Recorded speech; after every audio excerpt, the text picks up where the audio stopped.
Hello, traders. FX Pip Collector here. Today is Friday, April 25th, and this is my analysis for the US dollar Swiss. If you haven't done so yet, definitely do check out my free Discord channel, which is linked down here in the corner at the end of the video. And make sure to take a look at my website, fxpipcollector.com, and watch the video on the home screen to learn more. So the US dollar Swiss just kept on trending up. We definitely do have a break of structure. So, like I said yesterday, and now I would definitely be suggesting longs at the end of pullbacks, especially 1, 2, 3 way pullbacks. I think that we're going to go up at least to the 50 or the 61%. So, I would definitely be looking for 3 way pullbacks to go long along the way.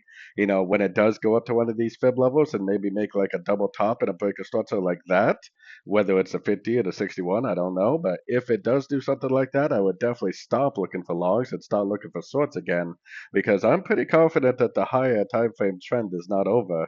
So that means that anything we see to the upside is very likely just a correction to the higher time frame downtrend.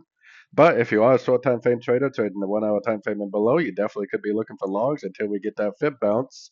Then we definitely want to stop looking for logs and start looking for shorts again. So anyways, don't forget to like and subscribe. And as always, thank you for watching and happy trading.